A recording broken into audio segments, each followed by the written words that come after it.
जय गुरुदेव। पिछले भाग में हमने चिंतन क्या है इसके बारे में जानकारी ली। उसमें ऐसा समझ में आया कि चिंतन होने के बाद में जो हमारे गुण और दोष निकलते हैं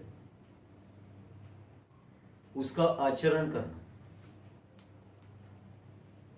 क्योंकि आचरण को अध्यात्म में बहुत महत्व है। जब कुछ हम ज्ञान लेते हैं, वो ज्ञान लेने के बाद में जब तक उसका प्रैक्टिकल करते नहीं हैं, तब तक उन शब्दों को कुछ महत्व नहीं रहता। जैसे हमने बहुत किताबें पढ़ी है, हर किसी की जानकारी है, लेकिन जो किताबों में पढ़ा है वो जब तक हम प्रैक्टिकल करते नहीं, उसका अनुभव लेते नहीं, तब तक उसका कुछ उपयोग नहीं। जैसा हमने पहले कथा एक सुनी हुई थी कि एक नौका चलाने वाला जो नौका चलाता है, उसका वही काम है, सुबह से लेकर शाम तक लोगों को इस छोर से उस छोर तक छोड़ता है। एक दिन उस नौका में एक ज्ञानी आदमी आके बैठा, पांडित्यपूर्ण,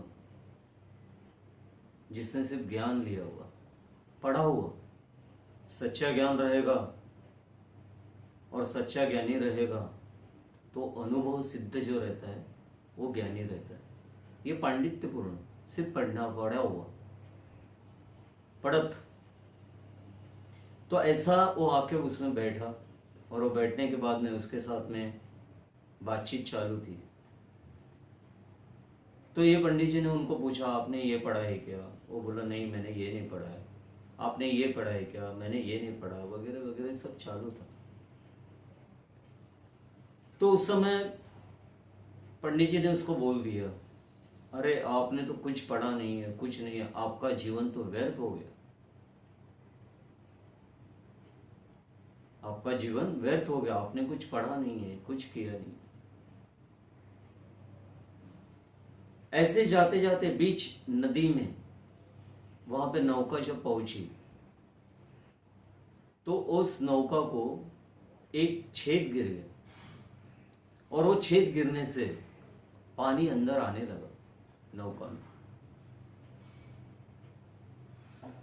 तो उस समय जो नौका चला रहा था उसने पंडित जी को पूछा, पंडित जी आपको तैरना आता है क्या? पंडित जी बोले, मैं तैरने के ऊपर तो बहुत से किताबें पढ़ी हुई है, लेकिन मुझे तैरना नहीं आता है। तब उसने एक बात बताई कि पंडित जी मैंने पढ़ा नहीं, उसके लिए मेरा जीवन तो व्यर्थ हो गया, आपने बताया, लेकिन आपने पढ़ा लेकिन आपको तैरना नहीं आता है तो आपका जीवन समाप्त हो गया। बस यही जिंदगी में अपनी बात है। हर आदमी किसी को उपदेश देता है, ऐसा करो, वैसा करो, वैसा करो, वैसा करो, लेकिन खुद उसने किया हुआ नहीं रहता। जब तक आदमी खुद करता नहीं है तब तक उसको दूसरों को बोलने का अधिकार नहीं है। संतों के साथ में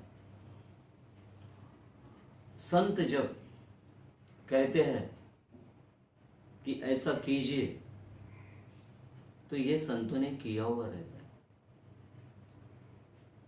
उसीलिए बोला जाता है, जो बोलता है वैसा करता है उसके चरण छूना चाहिए। आचरण को अध्यात्म में बहुत महत्व है, बहुत महत्व। हम कम पढ़ना चाहिए, लेकिन जो भी पढ़ रहा है उसका चिंतन होना चाहिए, और चिंतन होने के बाद में वो चिंतन किया हुआ आचरण में आना चाहिए। जब सत्कर्म सत्कर्म बताया जाता है तो सत्कर्म करना पड़ेगा, साधना करनी पड़ेगी, सेवा करनी पड़ेगी। ये सब बातें करने के लिए आचरण है। जैसा नामस्मरण है, नामस्मरण एक सेवा है कि नामस्मरण के माध्यम से, ईश्वर का स्मरण करने से आदमी ईश्वर के समीप जाता है, नामस्मरण से उसका उद्धार होता है। लेकिन ये आचरण है, नामस्मरण के साथ में और भी कई बातें हैं, उसको करना पड़ता है। नहीं तो मुंह से राम राम नाम ले रहा है और कर्म कुछ गलत कर रहा है, तो इससे उसकी उन्नति कैसी होगी? तो इसमें नाम का कोई दोष नहीं। नाम के साथ में और भी सत्कर्म चाहिए। तो ऐसे ही है कि जो हम पढ़ रहे हैं, जो संतों का हम संग कर रहे हैं, तो संतों ने बताई हुई बातें मेरे जीवन में आनी चाहिए, वैसा मेरा जीवन होना चाहिए। उसलिए संतों ने बताई हुई जो साधना है, वो साधना मेरे जीवन में उतरनी चाहिए। मेरा जीवन आचरण युक्त तो होना चाहिए। और आचरण कौन सा? तो आचरण सत्कर्म का आचरण। साधना जो हम बता रहे हैं, ये साधना वो नहीं है कि जिसमें सुबह उठने के बाद में कुछ नामस्मरण किया, कुछ तो भी स्तोत्र पठन किया और भी कुछ किए। दिन में मैंने प्रपंच के लिए मेरा पूरा व्यवहार किया, और रात में सोते समय वापस मैंने कुछ तो भी माला गिनी, कुछ तो भी स्तोत्र पठन किया। तो इससे मुझे मेरी आध्यात्मिक उन्नति होने वाली है, मुझ में परिवर्तन होने वाला है। बस ये दिल में कुछ रहेगा कि हाँ मैंने कुछ किया, लेकिन इससे आध्यात्मिक उन्नति या परमार्थिक उन्नति जो होनी चाहिए, उसके लिए जितना सत्कर्म अपना होना चाहिए उतना नहीं होता। साधना बोले तो यही है कि सुबह उठने के बाद में वहां से लेके जब रात को मैं सोऊंगा, रात में मेरी आंखें बंद होगी, उस समय तक जितने कर्म हैं वो सब कर्म मेरे सत्कर्म होना चाहिए। उस समय मेरा समझो नामस्मरण नहीं हुआ, मैं भगवान के मंदिर में नहीं गया, तो भी चलेगा, क्योंकि भगवान हर जगह है। ये गुरु तत्व चराचर में है, हर व्यक्ति में है, हर जगह है।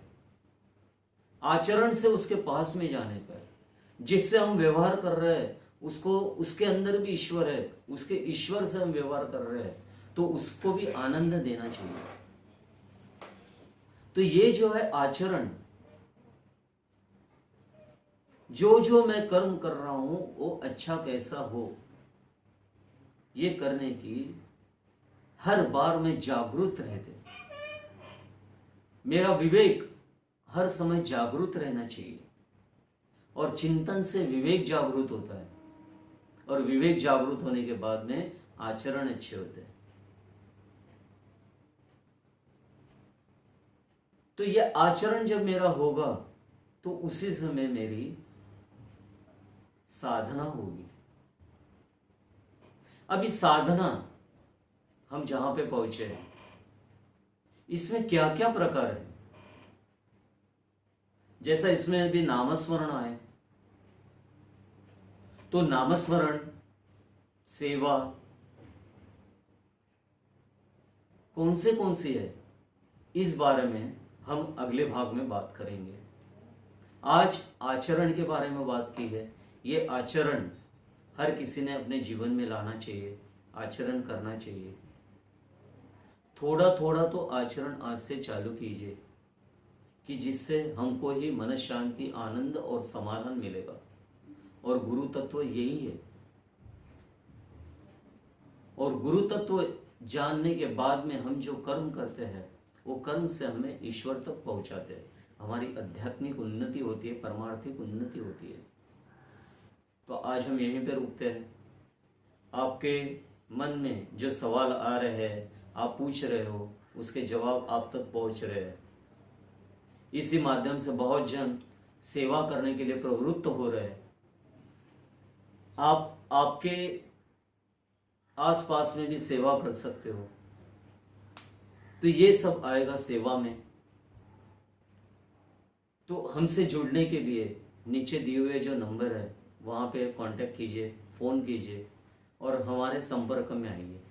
आज हम यहीं पे रुकते हैं। अवधूत चिंतन श्री गुरुदेव दत्त।